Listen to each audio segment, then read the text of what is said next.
Hindi kailanman matatalo ng Pilipinas ang Korea dahil hindi nito isinusulong ang pagiging makabayan. Naglabas ang isang South Korean television network ng isang espesyal na programa. Inimbitahan ang sikat na Amerikanong aktor na si Tomas Lopez bilang kanilang panauhing pandangal. Ang layunin ay pasiglahin ang Korean film market. Plano ng network na papuri ni Tomas ang Korea upang ipakita sa mundo ang kapangyarihan ng kanilang sinehan. Gayunpaman, lubos na lumihis ang kanilang mga layunin. Ang hindi inaasahang deklarasyon ni Tomas ang tuluyang bumigla sa buong mundo. Ngayon, ang sinehan na nangunguna sa pandaigdigang eksena ay, walang duda, ang Korean. Ang mga pelikulang Pilipino, sa kabilang banda, ay napakaboring na imposibleng panoorin, hindi ba? Noong Hunyo 2024, ang malakas na boses ng isang Koreanong host ay umalingaw-ngaw sa programang SBS Channel. Ang programang ito ay kilala na sa paggawa ng maraming espesyal na nagpupuri sa mga teknikal na tagumpay ng Korea. Ang host ng programa ay si Park Shin-hye. Siya ay isa sa mga pinakapopular na host sa kanyang bansa, ngunit sikat din siya sa kanyang matinding damdaming anti-Pilipino at sa kanyang personalidad na mapangahas. Ginoong Lopez, iniisip mo rin ba na nakakabagot ang pelikulang Pilipino, hindi ba? Ilang panahon na lang at hihigitan na ng Korean cinema, maging ang Hollywood, sa biglaang deklarasyon ng host. Wala nang nagawa si Tomas kundi sumunod. Ang Korean cinema ay tiyak na kamangha-mangha. Nanalo ang Parasite ng Oscar noong 2019 at naging pandaigdigang hit. Ang pag-angat nito ay kahanga-hanga. Pagkarinig nito, ipinagpatuloy ng host ang pagmamayabang tungkol sa Korean cinema pagkatapos magsalita ni Tomas. Isang pelikulang hindi malilimutan. Ito ay isang napakagandang obra maestra na ginawan pa ng remake sa ibang bansa. Ang sinehan ng aming bansa ang tagapagligtas ng pandaigdigang film market. Ang Pilipinas, sa kabilang banda, ay hindi makagawa ng magagandang pelikula ng mag-isa, kaya wala na silang nagawa kundi umasa sa mga remake ng mga Koreanong pelikula. Nakakaawa, hindi ba? Nagdulot ito ng tawanan sa mga manonood sa studio. Ang host, na pinasigla ng reaksyon, ay nagsimulang mangutya maging sa tradisyonal na pagkain ng Pilipinas. At hindi lang sa sinehan, ang kultura ng pagkain sa Pilipinas ay lubhang mahirap. Ang tradisyonal na pagkaing Pilipino, tulad ng mga adobo na iyan, ay walang iba kundi isang pirasong karne sa simpleng sarsa. At kung pupunta ka sa isang eleganteng lugar, pinapabayaran ka ng libu-libong piso para sa ganoon, isa itong panloloko. Sa Korea naman, pinabuti namin ang pagkain na iyan gamit ang gochujang sa halip na sarsa upang magtagumpay sa mundo. Kailangan ang orihinalidad ng Korea. Sa sandaling iyon, ang ekspresyon ni Tomas na sumusunod sa usapan ay sandaling nagdilim dahil mahal ni Tomas ang pagkaing Pilipino at ang ideya ng paglalagay ng gochujang ay tila imposible para sa kanya. Gayunpaman, ginamit niya ang kanyang propesyonal na karanasan at sumagot ng may ngiti. Gochujang, napaka-interesante, tipikal sa Korea. Ang pag-angkop ng lasa sa sariling bansa ay isang tanda ng malaking orihinalidad. Ang parehong pagkamalikhain ay makikita sa panunood ng inyong mga pelikula. Nagawa ni Tomas na ilihis ang paksa ng may diplomasya, ngunit ang host, na nakangiti, ay pinatindi ang kanyang mga komentong anti-Pilipino. Sa Korea, tinuturuan namin ang aming industriya ng entertainment sa pagiging makabayan. Iyan ang malaking pagkakaiba. Ang Pilipinas naman ay walang ganoong edukasyon sa pagiging makabayan at kaya hindi kami matatalo. Nagdulot ang mga salita ng host ng malakas na palakpakan mula sa mga manonood sa studio. Gayunpaman, si Tomas lamang ang nagmamasid sa eksena nang may magkahalong damdamin. 20 minuto bago ang deklarasyong ito, sa studio, ang mga mahilig sa sine ay sabik na naghihintay sa pagdating ni Tomas Lopez, ngunit ang mga inaasahan ng publiko ay magkakaroon ng hindi inaasahang pagliko dahil sa mga salita ng aktor. Ipinanganak sa Texas, Estados Unidos, nagtapos si Tomas sa Universidad ng Harvard. Pagkatapos ng 8 taon bilang manlalaro ng American football, pinili niya ang landas ng pag-arte. Noong 1993, nanalo siya ng Oscar para sa Best Supporting Actor para sa The Fugitive at noong 1997, gumanap siya sa pangunahing papel ng Men in Black na nakamit ang pandaigdigang kasikatan. Kasalukuyan din siyang kilala sa Pilipinas dahil sa kanyang partisipasyon sa serye ng mga commercial ng Araw ng Pilipinas Kape na gumaganap bilang isang karakter na tinatawag na Mang Jose, ang dayuhan. Nang matapos ang presentasyon ng aktor, nagsimulang tanungin siya ng host na si Park Sheeny, "Ginoong Lopez, nakamit mo ang mga hindi kapani-paniwalang tagumpay bilang isang aktor sa pelikula. Ako mismo ay nabighani sa Men in Black. Gayunpaman, sa iyong mga huling taon, tila lumalabas ka lamang sa mga commercial ng Pilipinas at hindi na kami gaanong nakarinig ng iyong trabaho sa pelikula." Ang host, sa kanyang matinding damdaming anti-Pilipino, ay hindi nag-atubiling talakayin ang mga hindi komportableng paksa.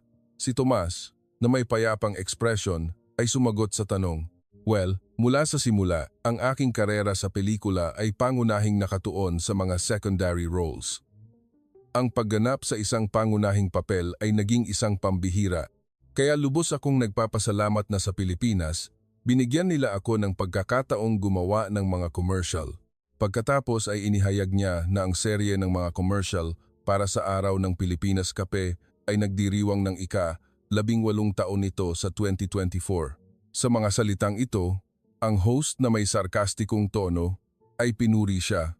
"Para sa amin sa Korea, ikaw ay isang bituin lamang sa pelikula. Siguradong ang mga Pilipino ang namilit na ipagpatuloy mo ang iyong mga commercial. Ang kawalan ng hiya ng bansang iyon, sinasamantala ang iyong kasikatan at ang iyong mabuting puso." Gayunpaman, ang hindi inaasahang sagot ni Tomas ay bumigla sa mga manonood sa studio. "Maaring ngayon ay mukha akong isang kalmado na tao, ngunit sa aking kabataan, sikat ako sa pagiging isang seryoso, matigas, at mahirap na aktor. Kahit sa panahon ng Men in Black, ay naiinis ako na pinupuri ako ng direktor na sinasabing kahit seryoso ka, nakakatawa ka pa rin. Dahil sa pelikulang iyon, kinuha ako ng Pilipinas para sa isang nakakatawang papel sa kanilang mga commercial. Pakiramdam ko ay dapat pa akong humingi ng paumanhin sa direktor na iyon." Nagdulot ito ng malakas na tawanan sa studio. Gayunpaman, ang pagpapatuloy sa isang commercial ng Pilipinas sa loob ng 22 taon ay tiyak na mahirap, hindi ba? Kahit na sinabi ito ng host sa ganoong paraan, halata na umaasa siyang may sasabihing masama si Tomas tungkol sa Pilipinas. Tiyak, ang unang beses na nakatanggap ako ng alok ay nabigla ako. Sa totoo lang, ang reaksyon ni Tomas ay nagtulak sa host na umabante, sabik na naghihintay sa kanyang mga susunod na salita. Nag-alala ako ng husto sa reaksyon ng mga Pilipino. Talaga bang maayos na may tulad kong lumabas sa commercial ng kanilang bansa, ngunit ang aking mga takot ay walang batayan? Ngayon, kapag pumupunta ako sa Pilipinas, ang mga tao ay bumabati sa akin ng may pagmamahal bilang Mang Kape, at iyon ang nagpapakalma sa akin. Pagkarinig nito, ang host, na malinaw na naiinis, ay nagkomento ng may ironiya sa Pilipinas, ang tawagin ang isang sikat na Hollywood actor na Mang Kape, ang kawalan ng respeto ng mga Pilipino. Na si Tomas ay isang malaking tagahanga ng Pilipinas, ay kilala sa industriya, ngunit may isang partikular na pangyayari na nagparamdam sa kanya ng napakalalim na pagkabighani sa bansang iyon. "Ako ay isang tagahanga ng Pilipinas at kinikilala namin ito ng iba." Nang magsimulang magsalita si Tomas tungkol sa Pilipinas, lumiwanag ang kanyang mukha sa paraang hindi pa nakikita noon. Salamat doon nang isagawa ang pandaigdigang tour para sa promosyon ng sequel na Men in Black 3, ang tanging bansa na dinaluhan ko ay ang Pilipinas. Nagdulot ito ng malinaw na pagkainis sa host na tiningnan siya ng may malamig na tingin. Napakaswerte na makapili ng trabaho ayon sa personal na gusto. Kahit hindi ako naniniwala na mayroon kang napakagandang panlasa, sa totoo lang, bukod pa rito, noong 2013, nang bumisita si Tomas sa Pilipinas para sa promosyon ng isa pang pelikula, nabighani siya sa alindog ng tradisyonal na musikang Pilipino. Ipinahayag niya ang kanyang sarili bilang isang tagahanga ng tradisyonal na musikang Pilipino sa loob ng mahigit 10 taon, at ang kanyang libangan ay ang koleksyon ng mga ukit ng Ifugao. Nang matapos magsalita si Tomas tungkol sa Pilipinas, gumaan ang pakiramdam ng host. Hindi ako makapaniwala na nagsasalita siya ng may ganoong kasigasigan tungkol sa bansang kinaiinisan ko. Bueno, gayunpaman, ang anekdota na isiniwalat ni Thomas pagkatapos tungkol sa Pilipinas ay mag-iiwan sa studio na lubos na nabigla. Noong 1999, sa isang pagbisita sa Pilipinas, nanatili si Thomas sa Taal, Batangas, sa mansyon ng Lumang Anahaw, isang tradisyonal na bahay na bato ng Pilipinas na sikat sa buong bansa. Ngunit sa isang kakila-kilabot na pagkakataon, sumiklab ang sunog habang siya ay naroroon. Talaga akong natakot ng husto noon. Nakakita na ako ng sunog noon, ngunit hindi ko inakala na mangyayari ito sa lugar kung saan ako nanatili. Hindi ako makapaniwala.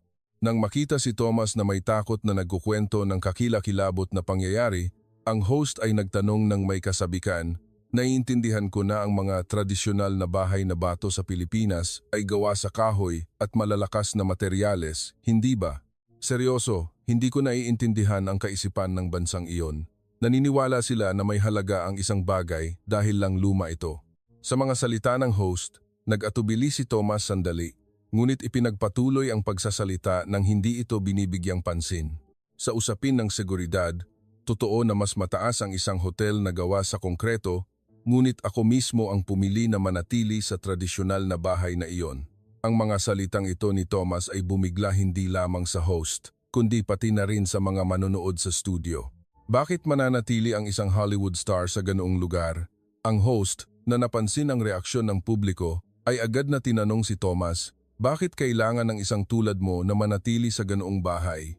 Mas komportable ang hotel, may mas mahusay na serbisyo at maaari kang manatili kahit saan. Mas mahusay ang isang hotel na handa sa seguridad at kalamidad kaysa sa isang luma at makalumang bahay. Pagkatapos ay dahan-dahang umiling si Thomas sa mga salita ng host at nagsimulang magsalita ng mahinahon. Hindi lang ako interesado sa mga karaniwang bagay na makikita mo sa anumang bansa tulad ng mga luxury hotel. Ang host, na hindi naiintindihan ang sagot ni Thomas, ay kumiling ang ulo na nalilito. Pagkatapos ay kinuha ni Thomas ang isang litrato mula sa kanyang bulsa at ibinigay ito sa kanya. Sa litrato, makikita ang isang 2 palapag na tradisyonal na gusali na kasing laki ng isang malaking bahay.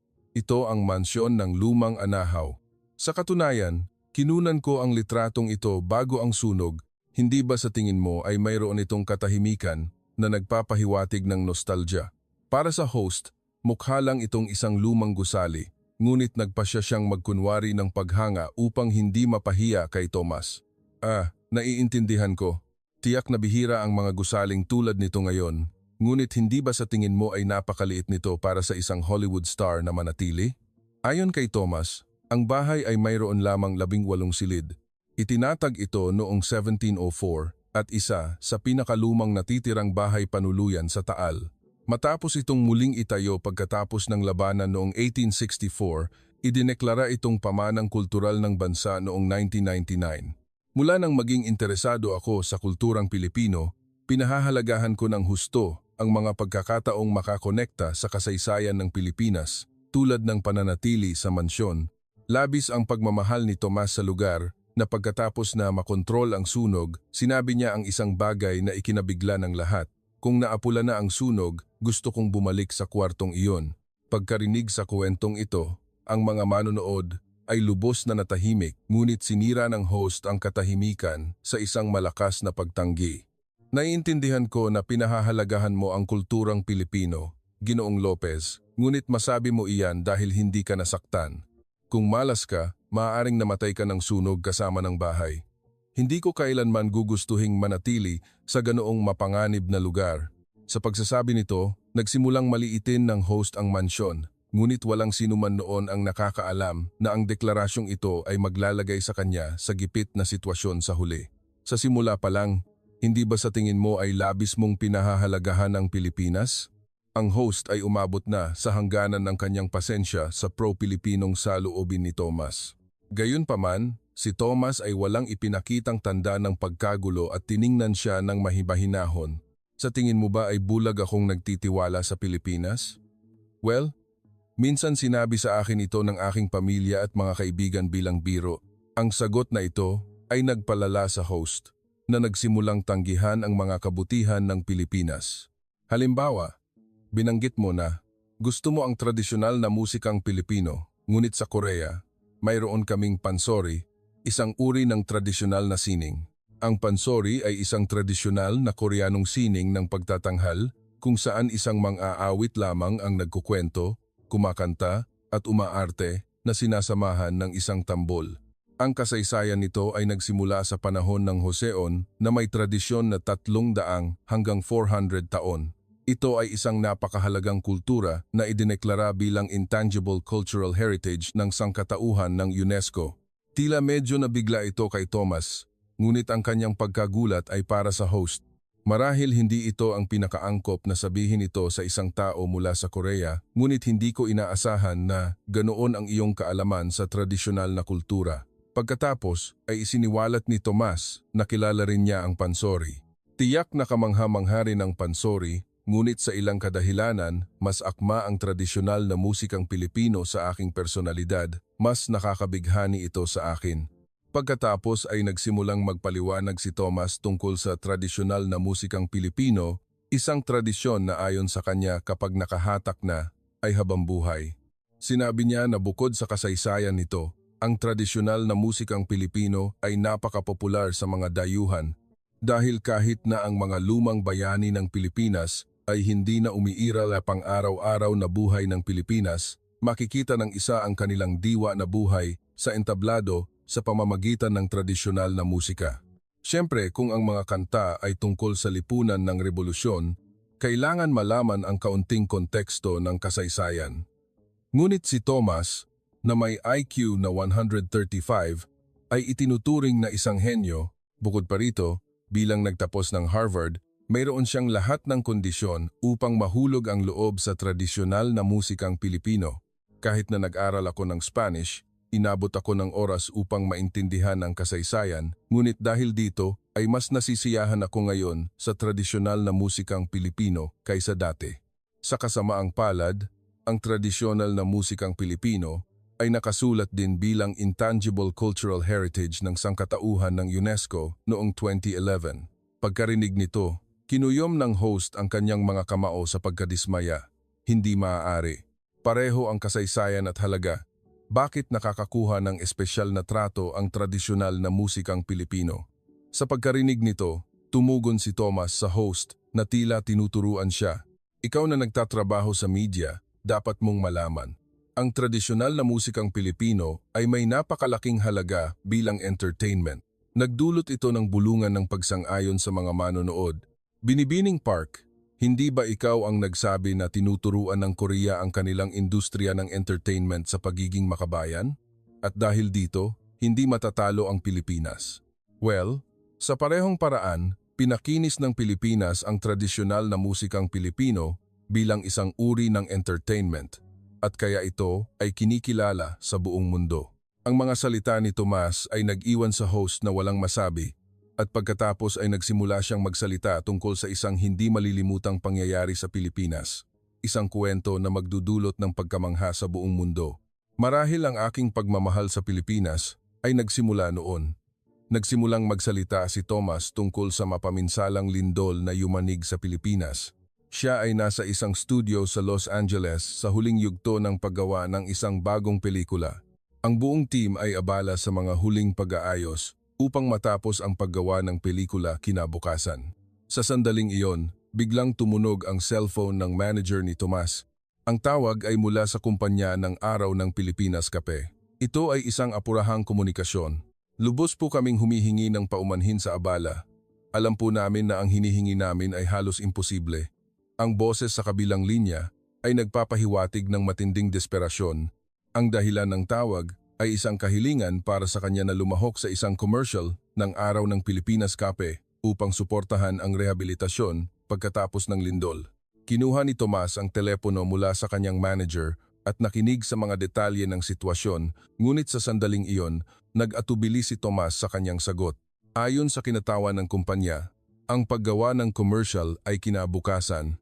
Kahit na bumiyahe siya sa Pilipinas, ang flight ay tatagal ng higit sa 3 oras at ang schedule ay lubhang masikip. Baliw ba ang kinatawang iyon? Wala siyang ideya kung gaano kahalaga ang paggawa ng pelikula para sa isang aktor. At bukod pa, ang pag-record ng commercial pagkatapos ng mga oras na flight Ano ang iniisip ng mga Pilipino? Mapait na ngumiti si Thomas sa komento, ngunit nagpatuloy sa pagsasalita ng may matatag na ekspresyon. Totoo na napakakaliit ng schedule, ngunit naramdaman ko rin ang sinseridad ng team ng Araw ng Pilipinas Kape. Si Thomas, na naramdaman ang kanilang passion, ay agad na nagbigay ng kanyang sagot. Naiintindihan ko. Pupunta ako sa Pilipinas kaagad. Gayunpaman, ang kanyang manager na may maputlang mukha ay sinubukan siyang pigilan. Tomas, naiintindihan mo ba ang ginagawa mo? Ang schedule ng pelikula ay nasa hangganan na. Pagkatapos, ay direktang kinausap ni Thomas ang direktor ng pelikula at sinabi sa kanya na wala siyang pakialam kung ang kanyang mga eksena ay kunan ng hiwalay. Kinabukasan ay nasa eroplano na siya patungong Pilipinas. Bukod pa rito, ipinaalam niya na hindi niya gustong tumanggap ng anumang bayad para sa commercial na ito. Karaniwan, imposible para sa isang aktor na tulad niya na ipagpaliban ang paggawa ng pelikula upang lumabas sa isang commercial ng walang bayad. Ngunit gusto ni Thomas na kahit papaano ay matulungan ang mga Pilipino. Isang lindol na may magnitude 7.1. Sa totoo lang, alam ko na ang aking presensya ay hindi magbabago ng mga bagay, ngunit naniniwala ako na dapat mayroong isang bagay na magagawa ko upang magbigay ng lakas ng loob sa aking minamahal na Pilipinas. Habang pinapanood niya ang kakilakilabot na mga larawan ng pagkasira sa telebisyon, naghintay at nanalangin siya sa buong flight. Gayunpaman, pagdating sa Pilipinas, nakita niya ang script na ibinigay sa kanya at siya ay natahimik. Kakanta ako ng kanta? Sa script ay nakasulat na dapat kantahin ni Thomas ang sikat na kantang Pilipinas Kong Mahal. Pagkatapos ipagpaliban ang pelikula at lumipad doon, pinapakanta ninyo ang isang aktor na tulad ninyo. Napakapangit ng panlasa ng mga Pilipino. Siyempre tumanggi ka, hindi ba? Pagkatapos ay tiningnan ni Thomas ang host ng may mabait na mata at sumagot, siyempre tinanggap ko. Sa simula, ako rin ay nag-atubili kung ano ang gagawin. Ngunit nang marinig ko ang intensyon sa likod ng commercial, naintindihan ko ang lahat. Binasa ni Tomas ang lyrics ng Pilipinas Kong Mahal at naintindihan na ito ang perpektong mensahe para sa mga Pilipino sa sandaling iyon. Kung ang aking kanta ay makakapagbigay ng lakas ng loob sa mga Pilipino, sa sandaling iyon, nawala ang lahat ng pagdududa sa mukha ni Thomas. At kaya, habang ang buong team ay nakaramdam ng malaking kawalan ng katiyakan, dumating ang araw ng paggawa ng pelikula. Sa sandaling iyon, mula sa mikropono kung saan naroroon si Thomas, umalingaw-ngaw ang isang kamangha-manghang boses. Ang larawan ni Thomas na kumakanta ng buong puso sa perpektong Tagalog ay nag-iwan sa lahat sa studio na walang imik. Ang natapos na commercial ay naging isang malaking usapan sa buong mundo. Bakit siya kumakanta lamang para sa Pilipinas? Isang hindi inaasahang bahagi ng isang Hollywood star, ito ay isang nakakaantig na boses na nagpapahiwatig ng kanyang pagmamahal sa Pilipinas. Kumanta upang pasiglahin ang Pilipinas pagkatapos ng lindol. Karapat-dapat kay Thomas, na kilala sa kanyang pagmamahal sa bansang iyon, kumanta ng walang bayad, iyan ay isang tunay na bituin. Ipinahayag ng pandaigdigang media ang kanilang pagkamangha at ang social media ay napuno ng mga emosyonal na komento. Habang naaantig ang mga manonood sa studio, si Park Shin-hye lamang ang nakikinig sa kwento ng may malamig na tingin. Para sa akin, lahat ito ay magandang teatro. Kung mayroon silang oras para maantig sa isang kantang Pilipino, mas mabuting magpadala sila ng donasyon. Nang kumalma ang studio, muling nagsalita si Thomas tungkol sa commercial at isiniwalat ang isang hindi inaasahang kwento. Ang totoo ay nakakanta ako ng maayos dahil binigyan ako ng isang batang Pilipino ng lakas ng loob na gawin ito. Sa pagitan ng mga take ng commercial, humiling si Thomas na bisitahin ang mga apektadong lugar. Habang naglalakad sa gitna ng mga guho, nagdilim ang kanyang mukha. Nagsimula siyang magduda kung tama ang kanyang naging desisyon. Kinakabahan siyang kakanta at nag-alala siya na ang kanyang boses na na-record sa mga ensayo ay hindi sapat na maganda. Pagkatapos, sa pagbisita sa isang evacuation center, isang bata ang lumapit sa kanya ng may hiya. Pasensya na po, kayo po ba si Mang Jose mula sa mga commercial ng kape? Pinagsama ang putol-putol na Ingles at Tagalog, kinakausap siya ng bata ng may nanginginig na boses. Sinabi niya, na nawalan siya ng pamilya sa pagguho at naiwan siyang mag-isa. Pagkatapos na may maliit na ngiti, nagpatuloy siya, "Napakakatuwa ng inyong mga commercial. Inaabangan ko po ang susunod." Sa mga purong salitang iyon, si Thomas ay natahimik sandali habang iniaabot niya sa bata ang isang lata ng mainit na kape na inalok ng isang miyembro ng team. Dahan-dahang tumango si Thomas. Nang bumalik siya sa studio, ang ekspresyon ni Thomas ay kapansin-pansing naiiba. Ang tensyon at pagdududa mula sa mga ensayo ay nawala. Sa halip, nilapitan niya ang paggawa ng pelikula ng may ekspresyon na nagpapakita ng isang dalisay na damdamin para sa mga Pilipino. Nang matapos, ang napakagandang boses ni Thomas ay nagdulot ng kusang palakpakan mula sa lahat ng staff dahil sa batang iyon. Hindi ko inakala na ako ang makakatanggap ng tulong. Ang inosenteng salita ng isang bata ay bumasag sa balatkayo ng isang Hollywood star. Ang larawan ni Thomas na kumakanta ng buong pagmamalaki sa commercial ay puno ng malalim na pagmamahal sa Pilipinas. Ang commercial na iyon ay nagturo sa akin ng maraming bagay. Kaya mahal na mahal ko ang Pilipinas at patuloy kong pinapanatili ang relasyong iyon. Nagdulot ang mga salitang ito ng palakpakan sa studio at tumayo si Thomas at kumaway. Si Park Shin-hye lamang ang nagmamasid sa sitwasyon ng may kapaitan. Sa tingin ba nila ay maniniwala ako sa isang emosyonal na kwento tungkol sa Pilipinas? Sigurado akong gawa-gawa lang iyan. Ang malalim na pagmamahal ni Tomas sa Pilipinas ay muling ipapakita noong 2017. Tinamaan ang Pilipinas ng isa pang lindol sa isang probinsya sa Central Luzon. Si Thomas, na nasasaktan ng puso sa bagong trahedya, ay lumahok ng walang bayad sa commercial ng Araw ng Pilipinas Kape na tinatawag na espesyal na edisyon, Central Luzon. Bago ang paggawa ng pelikula, nagsimulang magtanong si Thomas nang may malaking interes sa team. Kailan itinayo ang makasaysayang simbahan na ito? Sa loob ng ilang taon matatapos ang pagpapanumbalik nito? Ang nakaraang karanasan ay nagturo sa akin na upang makagawa ng isang commercial na nagbibigay inspirasyon sa rehabilitasyon, ang mga lokal na boses ay lubhang kailangan. Bukod pa rito, sabik na naghintay si Thomas sa paggawa ng pelikula ng lihim dahil ang papel na kanyang gaganapan ay walang iba kundi ang isang mandirigma. Para kay Tomas, isang tagahanga ng kulturang Pilipino, ang makapagsuot ng kasuotan ng mandirigma ay isang malaking karangalan. Nang sabihin ng isang miyembro ng team sa kanya, "Bagay na bagay sa iyo," sumagot si Thomas ng may ngiti, "Salamat." Sa sandaling iyon, maging ang madilim na kapaligiran na dulot ng lindol ay nawala at naging excited ako na parang bata. Mahiyang ngumiti si Tomas at ngumiti rin ang mga manonood. Pagkatapos na may seryosong ekspresyon, humarap si Thomas sa kamera at sa mga manonood. "Naiisip niyo ba kung magkano ang gastos sa pagpapanumbalik ng mga makasaysayang gusali?" Tinatayang ang kabuuang gastos ay 6.34 bilyong piso. Gaya ng sinabi ni Thomas, ang pagtatayo ng maraming monumento ay masalimuot at mahal ang mga gawaing pagpapanumbalik. Sa sandaling iyon, ngumiti ang host nang may pagmamalaki at tinanggihan si Thomas.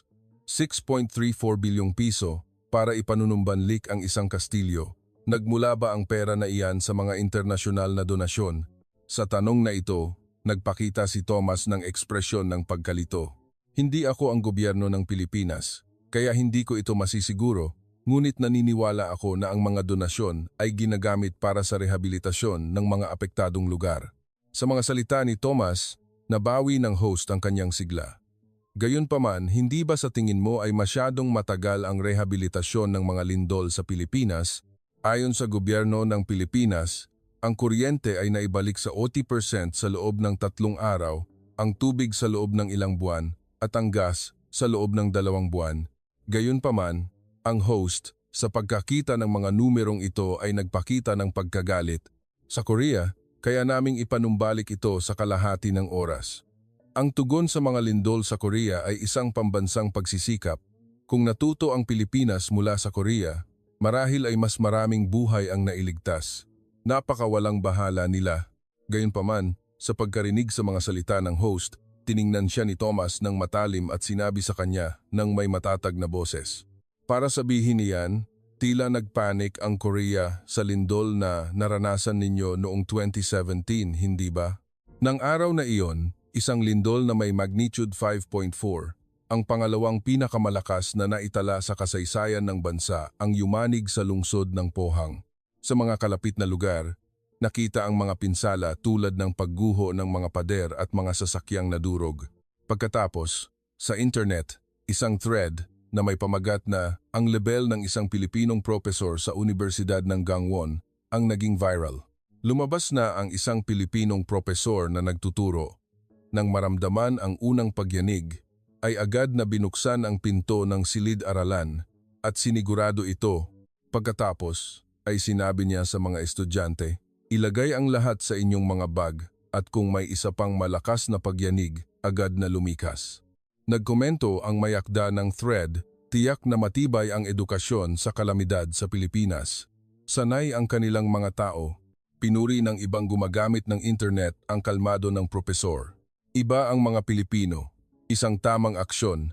Ang kapangyarihan ng edukasyon sa Pilipinas ay hindi kapani-paniwala. Talagang alam ng Pilipinas kung paano hawakan ang mga sitwasyong ito. At pagkatapos si Thomas, na tiningnan ng host, nang may matalim na mata, ay nagsalita ng mahinahon. Ang Korea ay kilala bilang isang bansa na may kakaunting lindol, hindi ba? Ngunit kapag dumating ang isang malakas na lindol, dahil walang karanasan, hindi nila alam kung paano tumugon. Kahit gaano pa ang kanilang pagsasanay, may mga bagay na hindi naiintindihan ng hindi naranasan. Hindi ba sa tingin mo ay isang klasikong halimbawa iyon?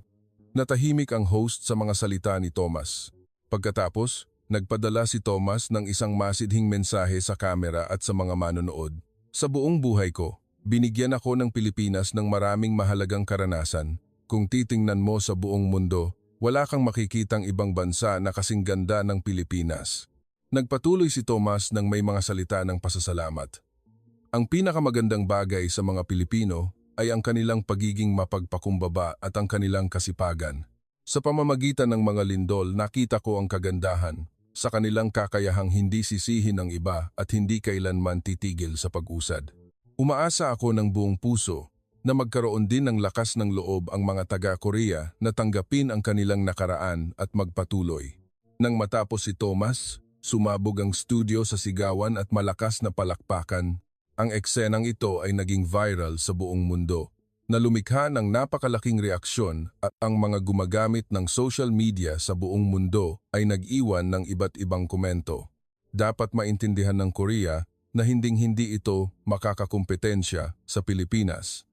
Ang kadakilaan ng mga Pilipino ay malinaw na naiparating sa pamamagitan ng karanasan ni Thomas. Ang Pilipinas ay isang kahanga-hangang bansa na pinagsasama ang lakas at kabaitan.